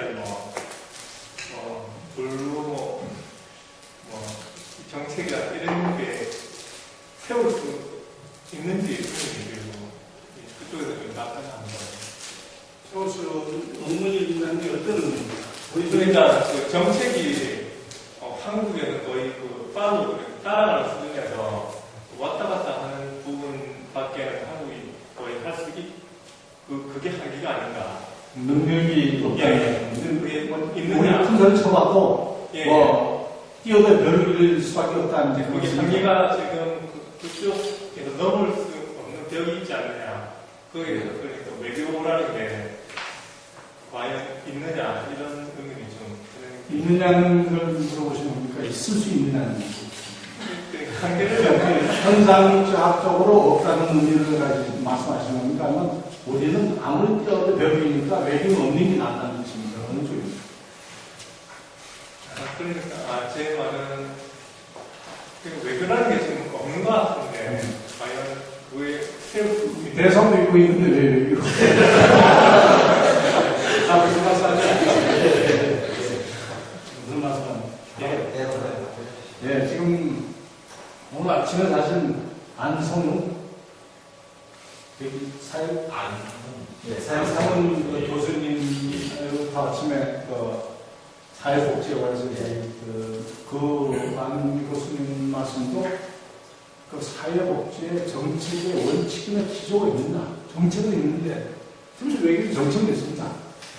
아까 말씀드린 우리 임 교수님 모시고 아까 듣는 정책도 있고 여러 가지가 있잖아요. 대외 정책도 있고 대중정책도 있고 아닌데 그 기조가 뭐냐 하는 거에 대해서는 저도 좀 학생이 있는데 그 정책은 있을지 몰라도 우리가 일단은 어떤 흐름이나 외교의 흐름이나 어떤 기조가 있느냐 하는 걸 좀 여쭤보는 건데 쭉 과거 가족부터 냉전 깨지고 난 이후하고 쭉 몇몇이 흐르는 정권이 바뀌더라도 이 흐르는 어떤 기조가 없지 않느냐 또좀 심오하게 이야기하면 철학이 없지 않느냐 좀 이야기를 할 수 있는데 그런 점은 저도 동의하고 좀 그런 거에 대한 만들려는 노력 이좀 필요하다고 생각합니다.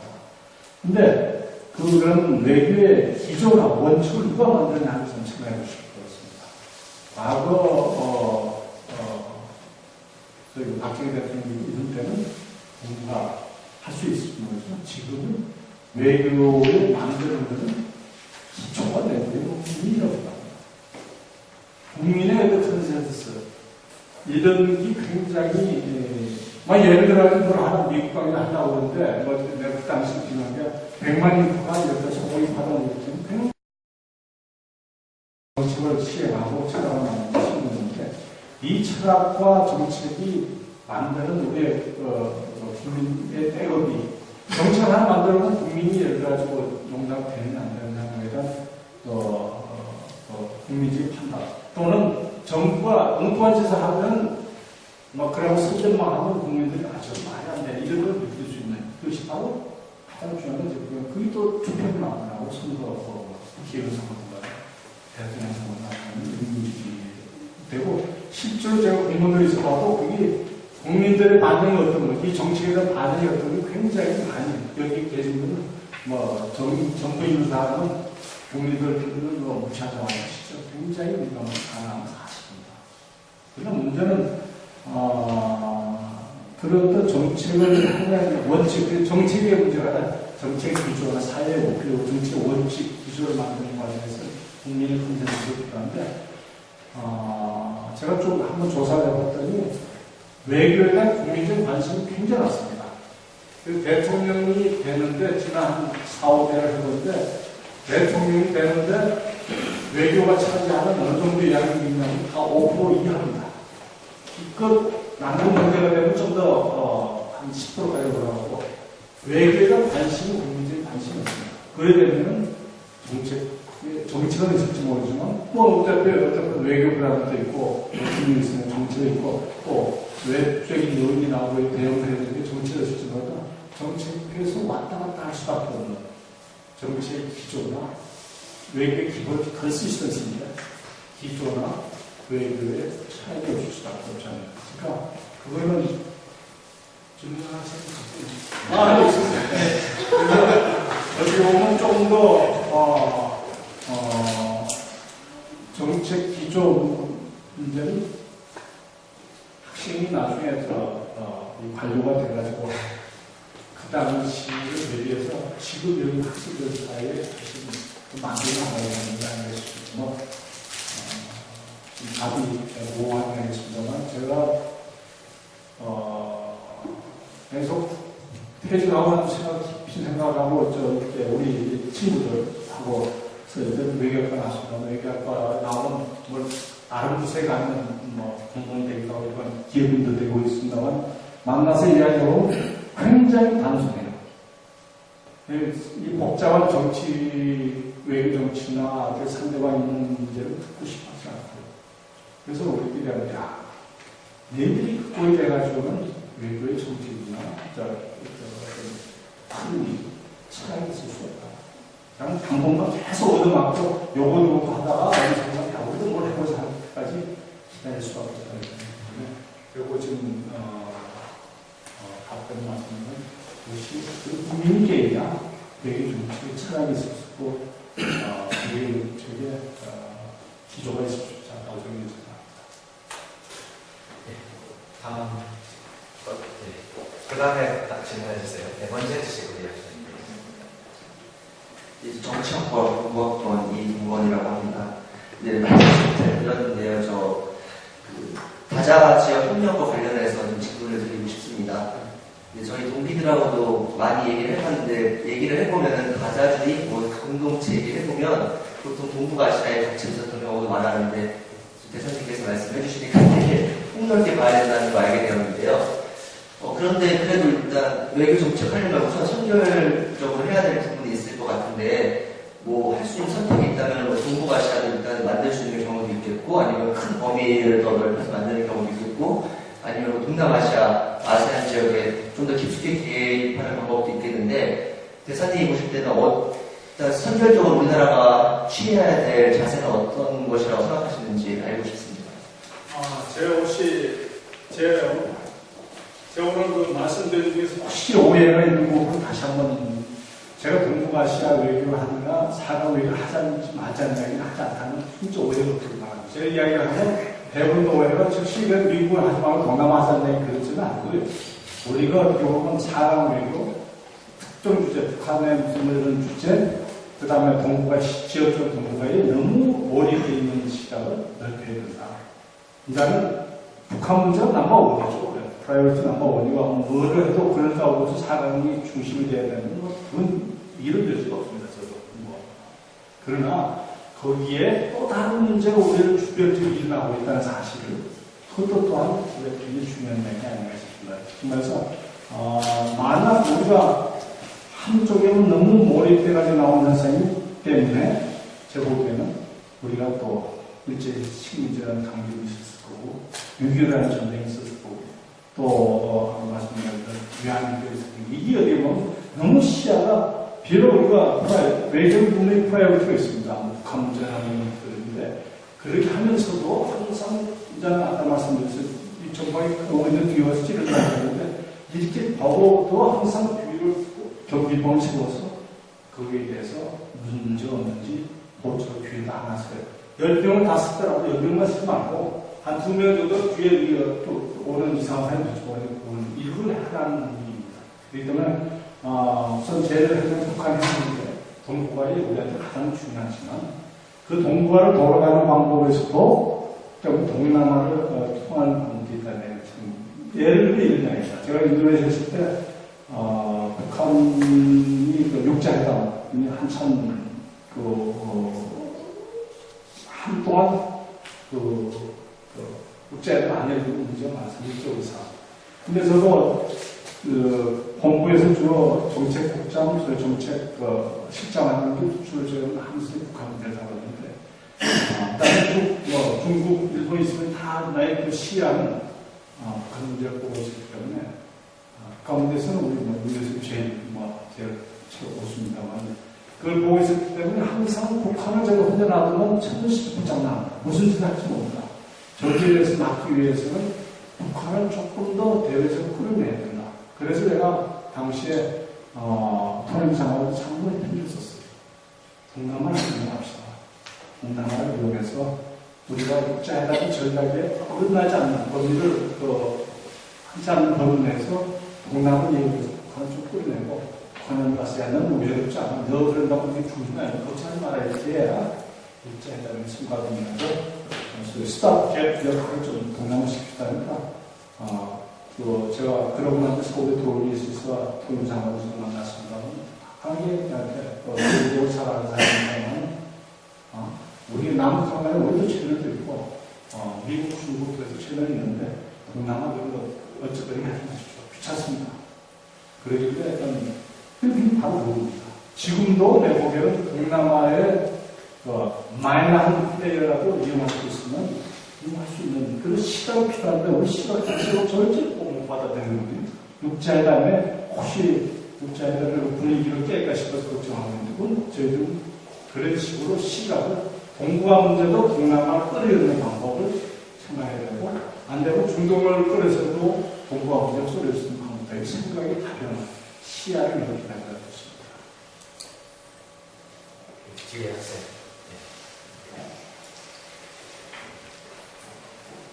안녕하세요. 저는 중앙초등학과 공학번 우승이라고 합니다. 저희가 지금 수업에서는 거의 이제 한국의 주변 사강을 관계해서 배웠는데 이번 강연을 통해서 동남아시아 쪽도 생각해 볼 수 있어서 되게 신선했습니다. 제가 드리고 싶은 질문은 두 가지가 있는데요. 일단 첫 번째로는 대사님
미리 말씀드리면, 또 이거, 저는 서울대 국제대학원에서 이카노미 인테그레이션 이스트 에이시아에 대해서 강의하기 때문에 긴 강의가 나와야 되기 때문에.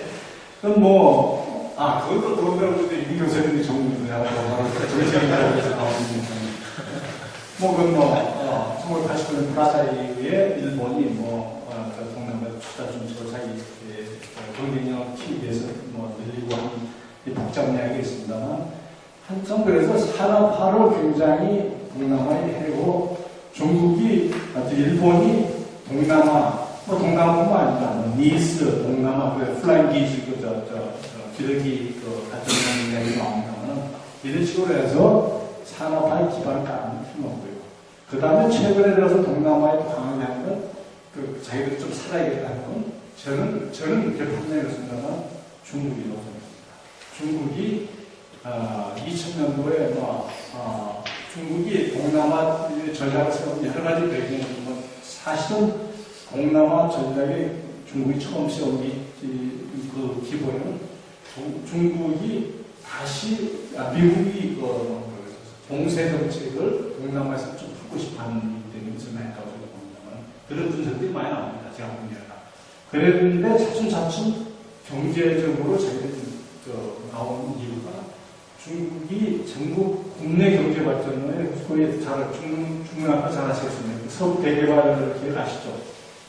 서부 대개발이라는 건 중국 내륙 지역이 너무 연안 지방하고 내륙 지방 경제 거체가 많이 나고 서부 대개발 쪽에는 또 소수민족이 많기 때문에 그때는 굉장히 강조했다는 경제 발전도 어렵고 사회 문제가 많이 나올 것이라 해서 서부 대개발을 계속, 그러니까 중국에 대한 동남아 전략하고 서부 대개발하고 비슷하게 나옵니다. 정말 그래서 자기 경제 발전에도 필요하기 때문에, 그래서 중국이 내부에 엄청난 롱 네트워크를 쌓으면서도 또 동남아로 통상도 많고 국제 운영을 해주고 전력도 공부되고 등등등 하기 때문에 이것이 주로 어디에 들어가면 중국에 아까 말씀드린 일본에 그런 걸 오는 건 주로 나온 건 인도네시아, 말레이시아, 태국, 싱가포르 이런 소위 아세안의 선박 5개국이라는데 여기에 집중이 돼서 굉장히 산업화에 기대를 했고요. 중국이 거기에 지금 나오면서 지금 말씀드린 대로 중국이 국경을 중심으로 해서 한미하고 베트남, 라오스, 캄보디아, 미얀마, 중국의 국경, 캄보디아 좀 다르지만 이 국경 지역입니다. 이 지역이 아시아 중에서 제일 못 사는 지역입니다. 그런 지역에 중국이 손을 뻗쳐가지고 정치 경제적인 여러 가지 지원도 하고 하니까 그러면서도 아세안 내에서 아까 말씀드린 2015년 내에 경제 통합을 하자 이런 목표를 세우니까 못 살아나오는 이야기는 이렇게만 있으면 되겠나 하는 문제. 그 다음에 이 아시안 쪽 대비하고 동서남북 해경으로 도로망이 쫙 깔렸습니다. 10몇 년, 1992년도 ADB가 쭉 만들어가지고 하면서 지금 도로망이 동서남북을 많이 깔렸습니다. 오늘 세계에 이게 비난 나라에 이런 좋은 도로를 가지고 싶은 몰랐 정도 그런 데에 ADB, 그 다음에 IMF, 그 다음에 일본, 그 다음에 서구가 다 군중을 지원해서 우선 하드웨어 쪽에 인프라 건설을 70만 명을 추진하기 때문에 이것이 거기에 중간에 있는 라오스 캄보디아도 우리도 있을 수 없지 않느냐 하는 자극을 받고 그러다가 지금 여러 가지 그 이후에 한국도 들어오고 다른 인도도 발전하면서 또 들어오고 이래가지고 시너지 효과를 가지기 시작하고 그 다음에 동남아 못 사는 사회 그레이트 어웨이크닝 우리들 잘 살아보자 우리들 왜 못 살아 하는 이야기를 하게 되면 이게 다 같이 모여서 나와서 그게 이제 여기서 아까 말씀드렸듯 이게 서로 시너지 효과를 갖기 시작하고 자체 플러스 외부 세력에 의해서 움직여져서 지금 동물이 가져가고 말씀드립니다. 가자 죄송합니다. 두 번째 질문 잊어버렸네요. 한국이 동남아시아랑 관계를 깊게 가져야 되는데 그럼 우선적인 이유가 무엇인지 궁금해요. 첫째는 아까 제가 동남아에 우리하고 생각한 세 가지를 말씀드렸죠. 하나는 거기에 동남아시아 그런 바이탈리티, 경제가 쑥쑥 하는데 이게 우리의 아까도 말씀드린 우리 기업이 벌써 들어갑니다. 정책이 정부가 관심이 있든 없든 우리 기업도 들어가고 기업도 중국 다음에 아시아에 제일 많고 투자는 중국, 미국보다 더 많은 투자가 지금 아시아에 이루어져 있고 사람도 왔다 갔다 하고 이런 것이 돼 있으니까 자연적 정부를 실타고 따라와야 돼. 외국어 다른 걸 빼고가지고 우리 기업들이 활동을 하기 위해서 정부 자본도 주고 외국 활동도 있어야 되는 거 아닙니까? 그러니까 필요성이 아니라 이게 우리 기업들이 들어가서 우리 정부고 빨리 와라 하고 있냐고 지금 과음 지르고 있는 상황인데 필요성 이야기하는 건 이미 늦은 이야기죠. 또 하나는 아까도 말씀드렸지 플러스에서 빨리 들어가서 동남아의 성장에 같은 이익을 공유를 하려면 다 돼 있는 결실만 과실만 따먹으려면 안 되죠. 이제 같이 들어가야죠. 더 필요하면 해야 되고 그 다음에 또 우리가 인적 개발에 필요한 도움 필요했으면 해야 되고 그런 부분은 지원 차원이 아니라 일단은 여기 같이 들어가서 거기서 나오는 파이를 조금 한쪽으로 달라고 이야기하는 바로 그런 필요성이 있다는 거예요. 둘째는 중국이 앞으로 어떻게 나가는 걸 원치하는 포스트를 꼭 동북아에 세우지 말라는 거예요. 동남아에서 중국이 어떻게 나가는지 중국이 세계 글로벌 파워를 나가면서 한국을 겨냥해서 움직인다고 생각하면 나는 그 생각 버리겠네. 동남아를 겨냥하는 것입니다. 중국이 글로벌 파워를 나가는 데서 참 오히려 동남아를 나가고 그래서 나와서 우리 중동으로 빠져나가는 이러한 전략에 대해서 우리도 무시하고 그냥 중국이 우리한테 좀 조용하네. 좀 남자해졌네. 이렇게 생각하면 그 중국을 모른다. 그래가지고 커진 중국이 다시 우리한테 동부에 와서 몇 년 정도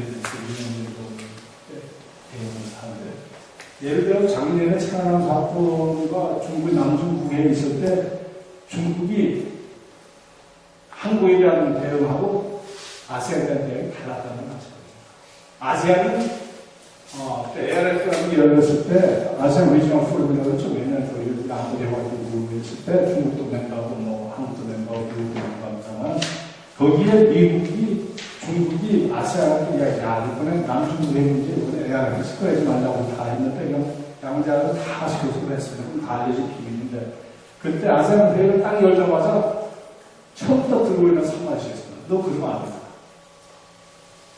소위 타사가 합쳐가지고 아세안 내에는 지금 서로가 서로 싸우지만 자기 이해와 관련된 중국을 제일 놔두면 잘못하면 아세안 중국이 우리를 더 얕잡아 버린다 싶으면 큰 뭉쳐가지고 마시 하는 거예요. 그래서 아까 말씀드렸죠. 우리가 한마디 하려면 기회가 어디 있습니까?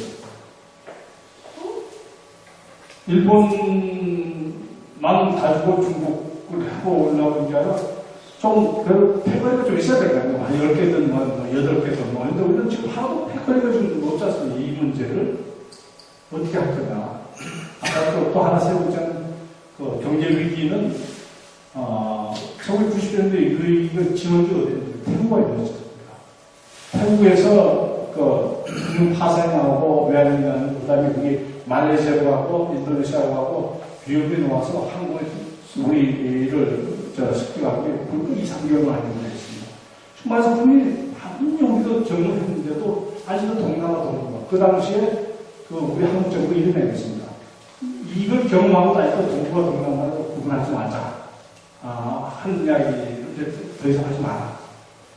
이제는 한계다 해서 당시에 동아시아 공동체의 한국 굉장히 열심히 했거든요.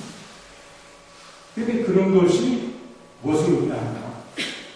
바로 우리한테 지금 우리 경험, 그래서 제가 말씀드린 무슨 논리적인 이야기 아니라 경험 가지고 보면 동남아 우리한테 굉장히 많은 영향을 미치고 있는데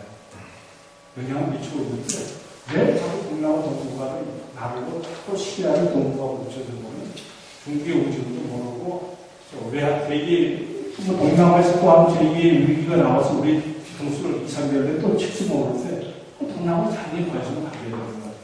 그게 바로 이유시고 또 하나 중국이 자꾸 나오려면 제 보기에는 우리 외교에서 가장 주도적인 이야기를 했습니다.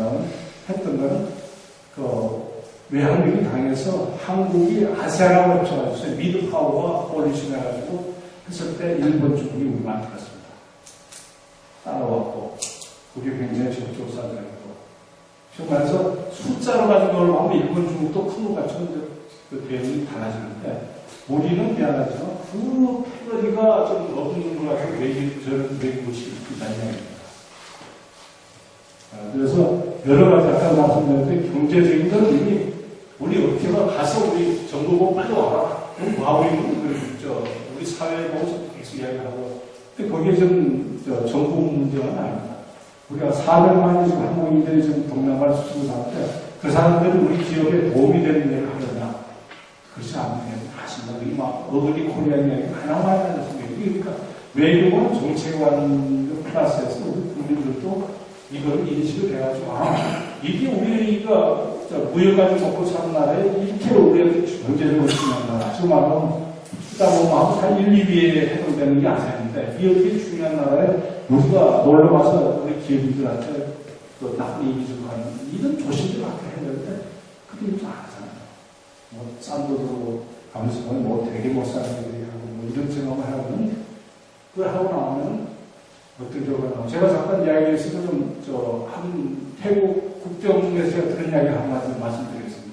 우리 어떤 이미지를 가지고 있냐는 얘기인데 태국에서 나를 도와준 사람은 태국 이민국 직원이 나를 캄보디아한테 도와줬어요. 그럼 개인적으로 대사원사 알았을 텐데 줄이 굉장히 힘들어요. 그래서 나를 좀 빨리 빼야 된다고 하는데 그 태국 이민국 직원이 여자분인데 남편이 한국 사람입니다. 그 한국 사람이 저 식사하면서 나한테 하는 이야기가 바로 이야기입니다. 자기가 작년 9월달에 그 사람 나이도 많아요. 50대 중반인 사람들이 작년 9월달에 남편이 신배에 같이 왔습니다. 부부가. 김포공항 김포에서 연금을 좀 내렸는데 동남상도 다들 지금 태국자 그리고 체류자 생각을 가지고 가서 그걸 알기 때문에 태국에 있는 한국 대사관에서 이 사람한테 비자를 해주면서 썼어요. 이 사람은 태국 인구 직원입니다. 왜냐하면 많은 사람들이 우리 한국 들어올 때 불쌍한 일을 당하면 잘 알기 때문에 이 사람만은 아니라 진짜 우리 도움을 많이 받는 그 여자는 그게 그 태국 국경을 거쳐가지고 앙콜라 때 매일 700에 1000명이 왔다 갔다 하는 사이에 별 이상한 사람이 많기 때문에 우리 대사관이 신세 많은 분들 때문에 거기서 이 사람은 좀 특별대우 해달라고 했는데 그게 오히려 문제를 딱 잡아가지고 조사를 합니다. 그게 누가 가짜 소리가 아니죠. 그러니까 이제 남편이 이거 한국 사람이니까 왜 그러냐 그러니까 당신은 뭐야 자기가 한 40대에서 자기는 열몇 살 많은 것 같으면 당신은 화가 나서 나 돌아가겠다. 내일 많은 건데 이민중국도 막 40대 돌아가겠다니까 누가 와서 누가 그러지 말고 자기 부인이 다시는 한국에 가고 싶지 않다. 이것이 그분들의 이야기입니까? 아니면 내가 아까 말씀드린 여러분들이 하면은 동남아 국가 사람들에 대해서 어떤 인식을 가지고 있고에 대해서 굉장히 반영되는 남의 이야기가 아니라 우리 동남아 다니면서 보면 조금 또 어글프리한 같이 느껴지는 행동하는 사람들이 많습니다. 정치적으로 하는 문제는 아니고요. 그래서 제가 여기에 그 자꾸 물어볼 게 한국 노비자 하는 것에 대해서 어떻게 하냐면 제 질문을 한 적이 있습니다. 그런데 지금 와서 우리가 동남아로 정치적인 사회적인 굉장히 생각보다는 밀접해 있다는 데 거기에 가장 큰 장애는 바로 한국 사람의 동남아의 인식입니다. 정책도 필요 없어요. 아까 말씀드린 정책이 될 수가 없는 게 그러한 사람들의 인식을 동남아를 딸보는 말씀하신 장관 수준의 차관보다고 아까 저 이민국정과도 그런 다시 불국제를 하면서 이런 인식을 가지고 있다면 거기에 정책도 많고 아무 차악도 안 하고 아무것도 안 들어가 있습니다. 예, 아주 이해가 되시면서 한두 가지 질문만 더 받고 일단 마치겠습니다. 학생들 질문하셨는데요. 선생님, 소재가 아주 열심히 하셨고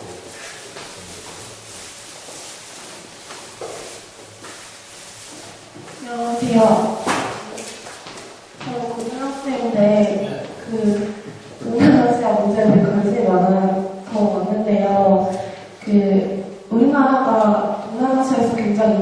쓰다고 들었는데, 그런데 우리나라가 동남아시아에 굉장히 많은 투자도 해야 되고 좋은 전략도 많이 세워야 된다고 사실이고 저도 그렇게 생각합니다. 근데 다른 강대국들도 그렇게 많이 하고 있는데 그에 비해서 우리나라가 좀 더 차별적인 전략이나 경쟁력을 가질 수 있는 그런 전략이 어떤 방안으로 있을 수 있는지 그게 궁금해서 질문을 드리고 싶습니다. 예.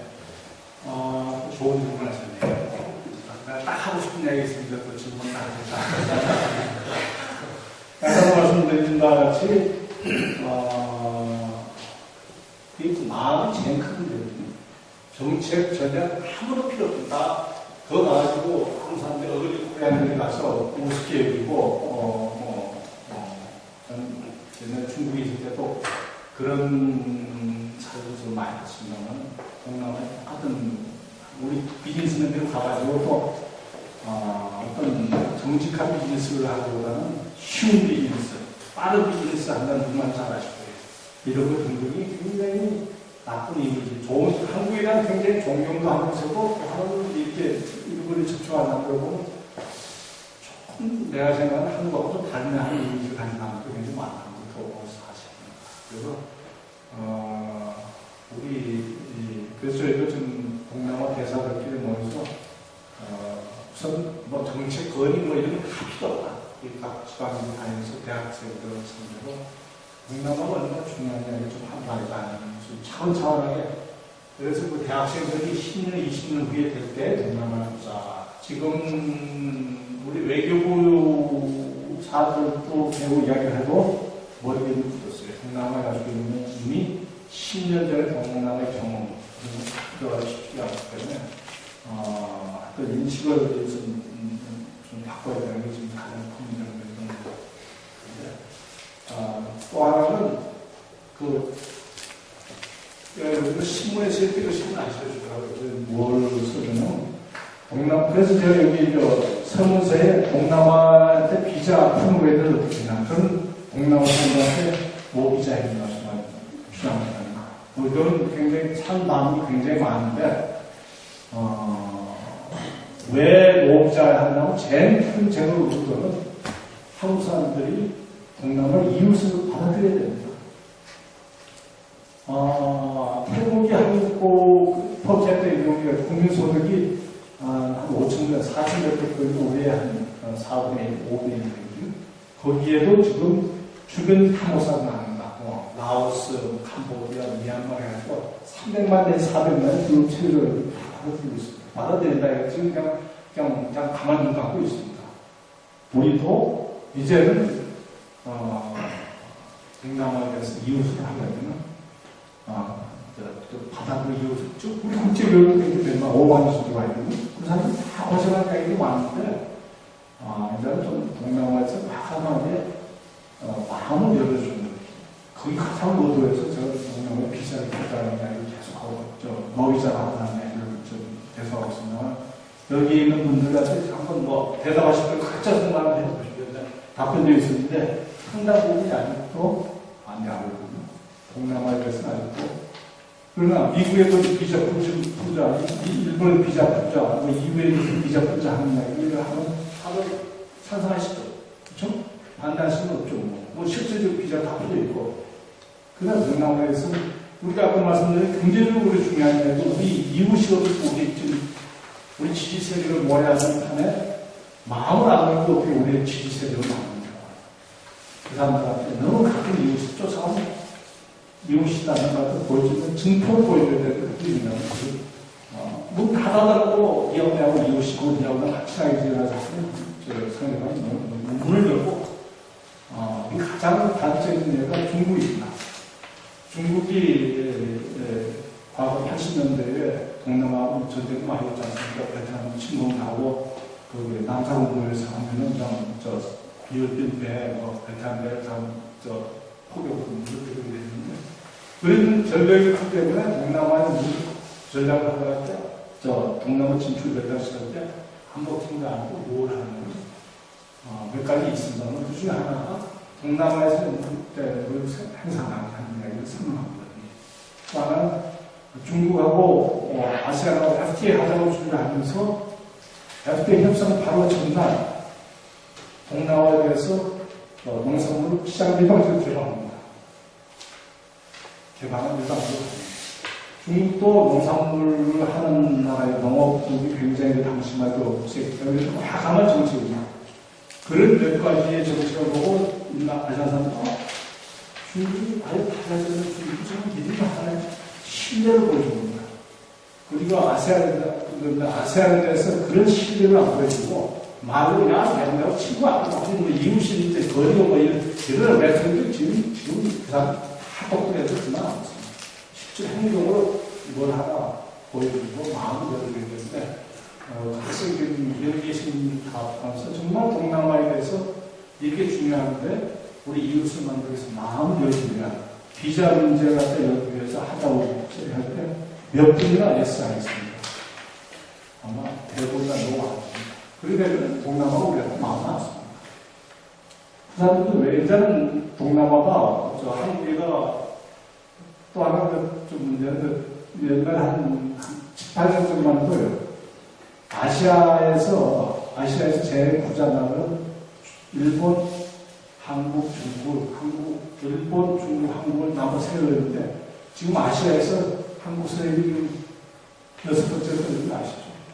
우리보다 호주가 벌써 2, 3년 사이에 우리가 앞서갔고요. GDP 인구로 보면. 인디아가 벌써 앞서갔습니다. 좀 이따 아마 내가 우리 인도네시아가 우리가 앞서갔고 우리 인도네시아 엄청난 무슨 자원이 엄청나게 많아요. 이때까지는 국제하는 것 때문에 자원이 개발 안 됐었는데 일단 하기 시작하면 곧 인도네시아도 몇 년 내에 우리는 막 전전주도 하다 보면 전전주 쳐준 거예요. 그때 뭐 마음을 열자 하면 그 사람도 일찍 열어줘야지 미필요할 때 열어줘야 마음이 지금이라도 아시아에서 마음을 열어줘야 준비를 하시고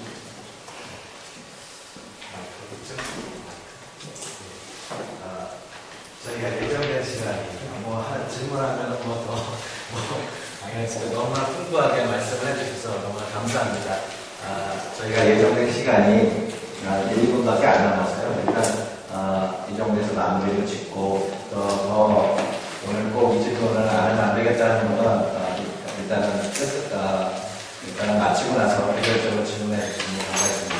제가 오늘 사회를 맡았는데 지난 금요일 날 저희 아시아 보스에서 학술회의를 했었어요. 아시아는 무엇인가 해서 일부의 이런 개념 이런 것도 하고 2부에 동남아에 관한 말씀하셔서 토론 중에 뭐가 나오냐면 우리 한국의 동남아 중에 있는 교민들에 대한 연구가 필요하다. 그런 게 오늘 좀 클릭이 됐어요. 왜냐면 아까 지금 우리 이웃이라는 걸 말씀해 주셨는데요. 지금 한국에 내에서도 우리 외국인 노동자들 이웃이 벌써 됐잖아요. 그것도 가지고 건데 정말 한 사람 한 사람의 다 외교관이 있잖아요. 그 교민들이 그 영향력이 너무나 커졌다. 경제적으로 매우 중요한 역할을 하고 있다. 그래서 그들의 역할에 대한 연구가 필요하다라는 그런 연구 과제를 주셨던 걸로 기억이 나는데 오늘도 이게 대사님 말씀에 정말 이웃이라는 그런 도전, 그다음에 노비자 펄러시, 그다음에 마음을 열자 이런 것들에서 우리 외국인 노동자의 한국의 동남아의 연구도 있지만 그 지역에 대한 교민들에 대한 그 역할, 민간의 경 이런 것을 좀 생각하게 됐습니다. 그래서 많은 좋은 말씀 해주셔서 다시 한번 감사드리고요. 아주 장시간 이렇게 많은 좋은 말씀과 풍부한 경험 나눠주신 우리 이선진 대사님께 큰 감사의 박수로